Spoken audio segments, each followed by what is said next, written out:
ഇനി നമുക്ക് അടുത്ത ക്വസ്റ്റ്യൻ നോക്കാം. പേജ് നമ്പർ 268 നാലാമത്തെ ക്വസ്റ്റ്യൻ.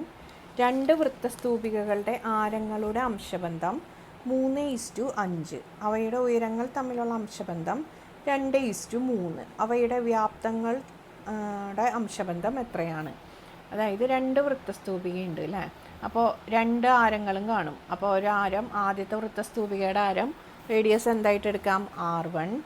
രണ്ടാമത്തെ കോണിൻ്റെ ബേസ് റേഡിയസ് എന്താ? R2. അത് എത്രയാണ്? R1:R2 എന്താണെന്ന് തന്നിരിക്കണേ? 3:5.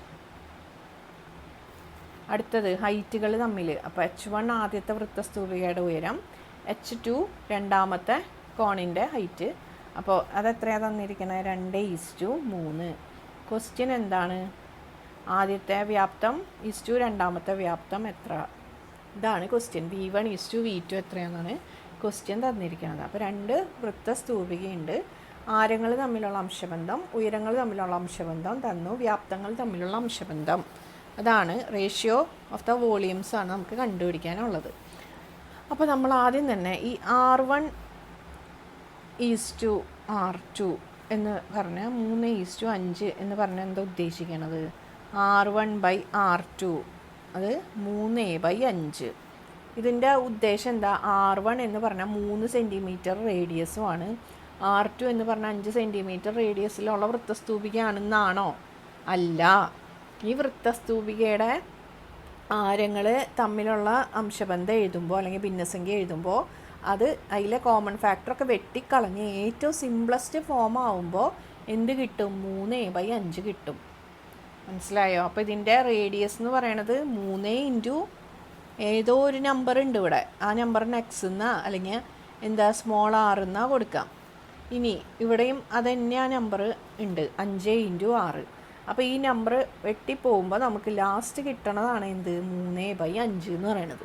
മനസ്സിലായോ? അപ്പോൾ R1 എന്തെന്ന് എടുക്കാം? 3r എന്ന് എടുക്കാം.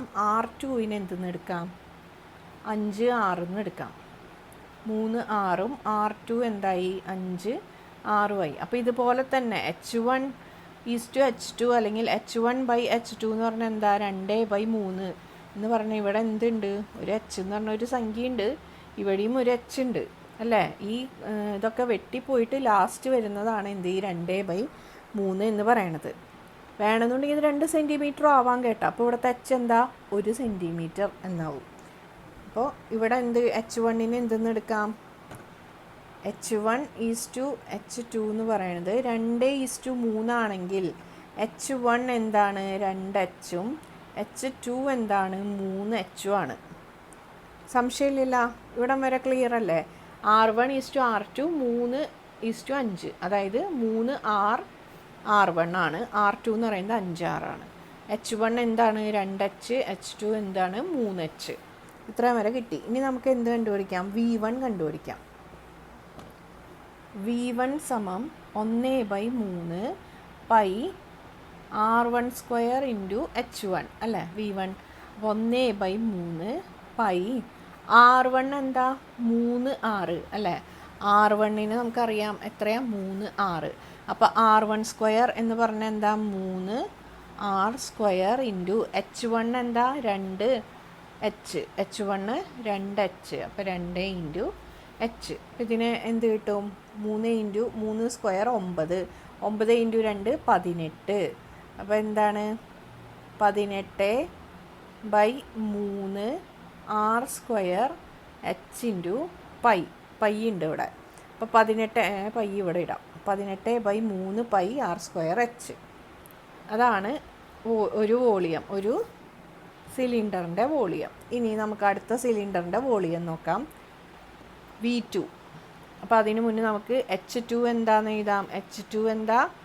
3Hഉം അതുപോലെ R2 എന്താ? 5r അല്ലേ. 5r ആണ് R2. ഇനി V2 എന്ന് പറഞ്ഞാൽ എന്താ? 1/3 π r2² H2. 1/3 π r2² പകരം എന്ത് എഴുതാം? 5r.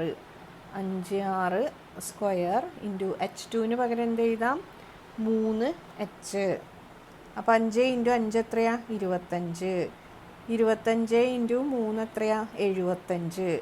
അപ്പോൾ 75 by 3 pi R square H അല്ലേ. ഇവിടെ 18/3 എത്രയാ? 6. ഇവിടെ 75/3 എത്രയാ? 25 അല്ല. അപ്പോൾ 25 പൈ ആർ സ്ക്വയർ എച്ച് ആണ് V2, 6 pi R square H ആണ് എന്ത്? V1 എന്ന് പറയണത്. അപ്പോൾ V1 ഈസ് V2 എങ്ങനെ കാണാം?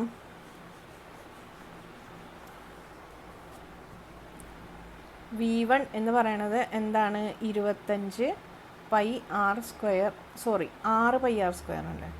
6 പൈ ആർ സ്ക്വയർ എച്ചും V2 എന്ന് പറയണത് 25 പൈ ആർ സ്ക്വയർ എച്ചും ആണ്. അങ്ങനെയാണെങ്കിൽ V1 ഈസ് V2 എന്താണ്?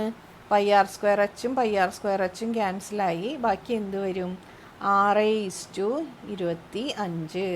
അല്ലെങ്കിൽ ഇങ്ങനെ എഴുതാം, V1/V2 എന്ന് പറയണത് 6 pi R square H by 25 pi R square H. Pi R square H pi R square cancelled. എന്ത് കിട്ടി? 6/25. അപ്പോൾ എന്താണ്? V1 ഈസ് V2 എന്ന് പറഞ്ഞു കഴിഞ്ഞാൽ എന്ത് കിട്ടി? 6:25 എന്ന് കിട്ടി. മനസ്സിലായോ? അത് സംശയം ഉണ്ടോ? 6:25 കറക്റ്റ് അല്ലേ? ഇനി അടുത്ത ക്വസ്റ്റ്യൻ നോക്കാം.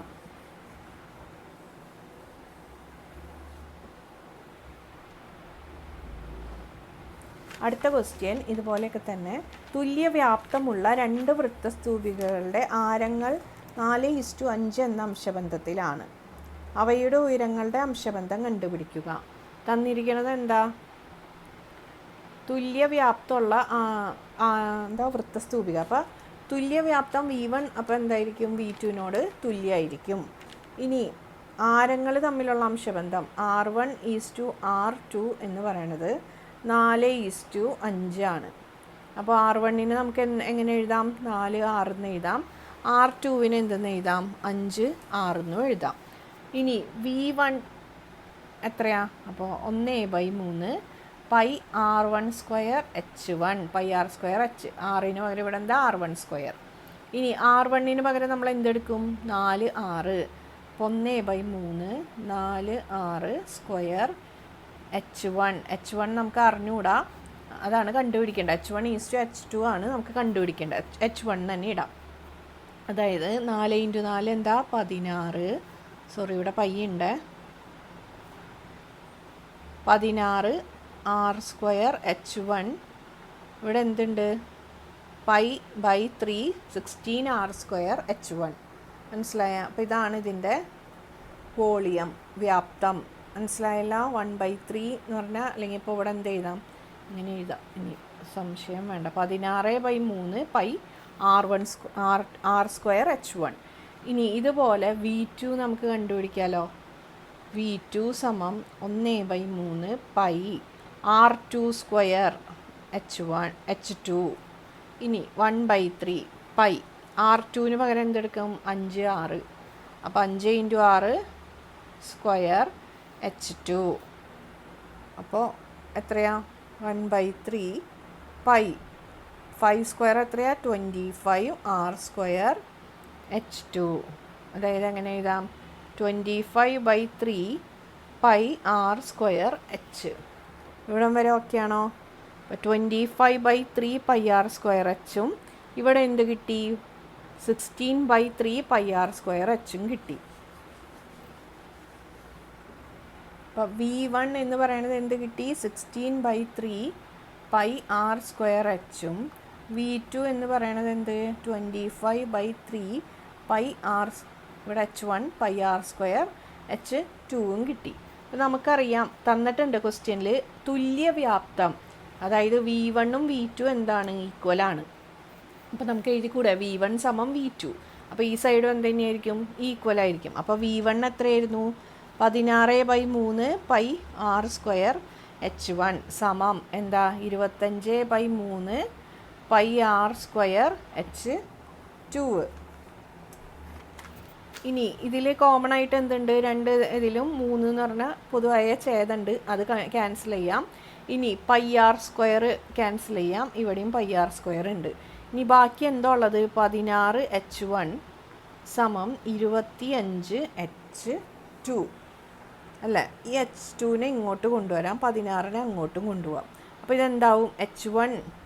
H2 ഇങ്ങോട്ട് വന്നു ബൈ H2 സമം 25, ഈ 16 ഇങ്ങോട്ട് പോയി ബൈ 16. അപ്പോൾ ഹൈറ്റുകൾ തമ്മിലുള്ള അംശബന്ധം എന്താ? 25:16 കിട്ടിയ? അപ്പോൾ ഹൈറ്റുകൾ തമ്മിലുള്ള അംശബന്ധം H1:H2 സമം എന്താ? 16:25. മനസ്സിലായോ? ഇനി അടുത്തത് നമുക്കുള്ള സോളിഡ് ഏതാ പഠിക്കാനുള്ളത്? ഇനി അടുത്തത് നമുക്ക് സ്പിയറും കൂടി പഠിച്ചു കഴിഞ്ഞാൽ ഈ ചാപ്റ്റർ തീർന്നു. അപ്പോൾ എല്ലാവരും സപ്പോർട്ട് ചെയ്യുക.